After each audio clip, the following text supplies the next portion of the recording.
চলতি ইংরেজি মাসের 20 তারিখ আবাস যোজনায় দুর্নীতির প্রতিবাদে বিডিও অফিসে বিক্ষোভ ও স্মারকলিপি প্রদান কর্মসূচিতে গিয়ে বিডিওকে আঙুল উঁচিয়ে হুমকি দিতে দেখা গিয়েছিল বীরভূম জেলা বিজেপির সভাপতি ধ্রুব সাহাকে।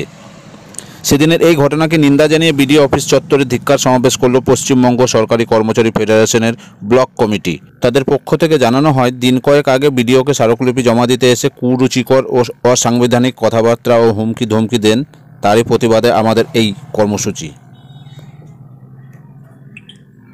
পক্ষ থেকে আমরা পূর্ব নির্ধারিত সূচি অনুযায়ী আমাদের টিফিনের সময় 2টো থেকে 2:30টার সময় একটা ধিক্কার কর্মসূচি আয়োজন করেছি।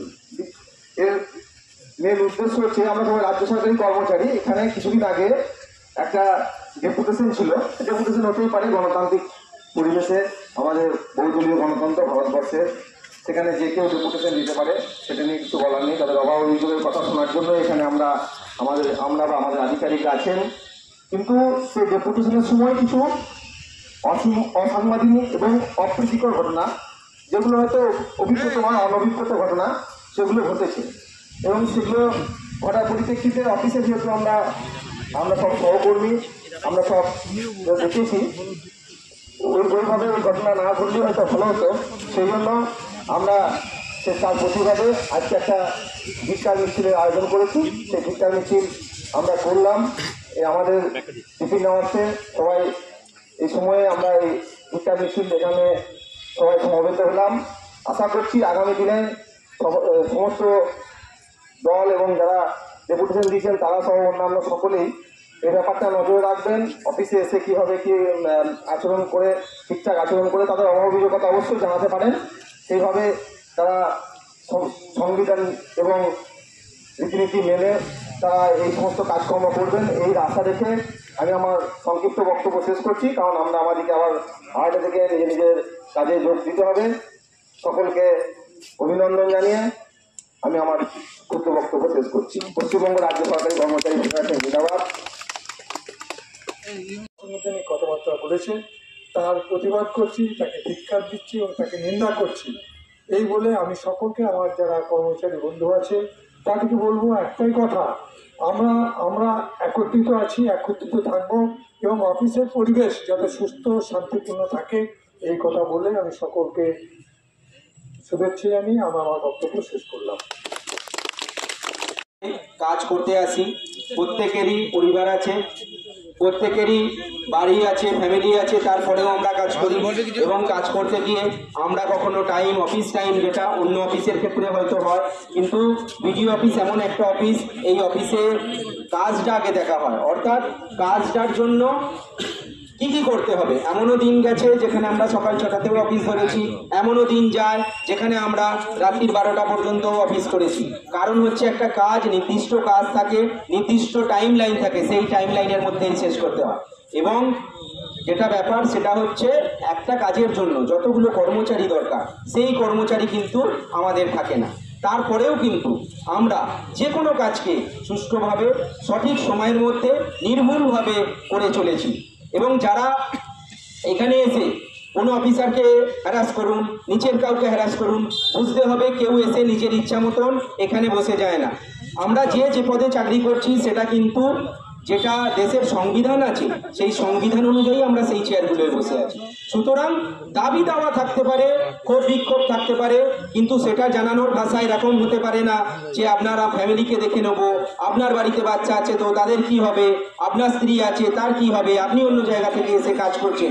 এই যে ব্যাপারগুলো, তার মানে এটা যারা করছেন তারা পরোক্ষভাবে সংবিধানকে অপমান করছেন।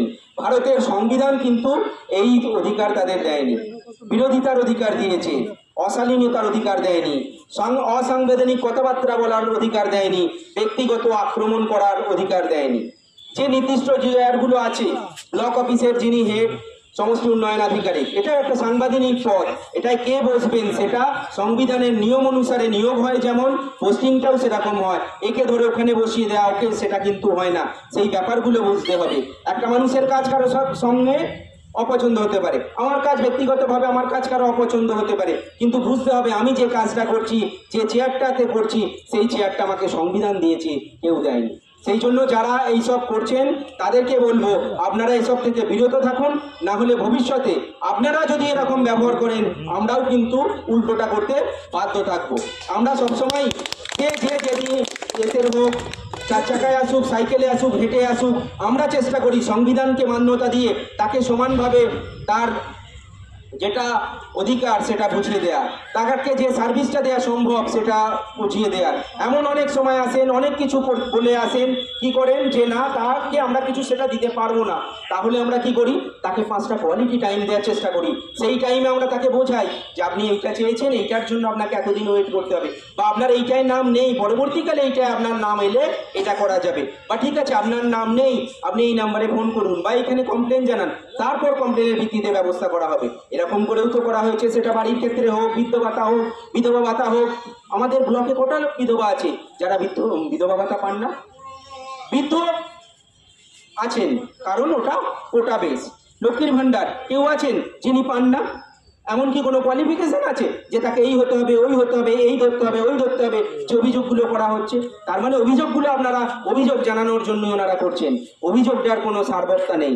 এমন অভিযোগ করুন যেটা সত্যি সত্যি অভিযোগ, যে অভিযোগের ভিত্তিতে কোনো কাজ হতে পারে, কোনো উন্নত হতে পারে। কিন্তু যদি অভিযোগ করে উন্নয়ন আটকাতে আপনারা চান, আমরা দেব না। আমি এখানেই শেষ করলাম। সকলে আমরা আবার কাজে ফিরে যাব। পশ্চিমবঙ্গ রাজ্য সরকারি কর্মচারী ফেডারেশন জিন্দাবাদ। আমাদের ব্লক অফিসে কয়েকদিন আগে একটা রাজনৈতিক দল ডেপুটেশন দিতে আসে। সেখানে ডেপুটেশন দিতে এসে আমাদের কর্মচারী এবং অফিসে নানা রকম কুরুচিকর মন্তব্য, অসাংবিধানিক কথাবার্তা এবং হুমকি ধমকি দেয়। তারই প্রতিবাদে আজকে আমরা একটা কর্মচারী নিরাপত্তার স্বার্থে এবং যাতে এই ধরনের আর কাজ না হয় সেই জন্য আমরা একটা ধিক্কার মিছিল বা প্রতিবাদ মিছিল আজ আমরা করলাম।